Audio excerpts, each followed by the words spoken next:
If you're receiving our Easter eggs and basket craft kit, there's going to be a bunch of different parts that you're going to get. So you're going to get grass, styrofoam, 7 eggs, a basket with your handle already attached. You're going to get toothpicks and tacky glue.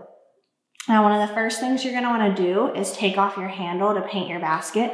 So this is just a wire wrapped handle. So it's going to bend very easily. You're going to be able to take it right out. And it's not going to matter if you accidentally mess it up because it's going to bend right back to shape.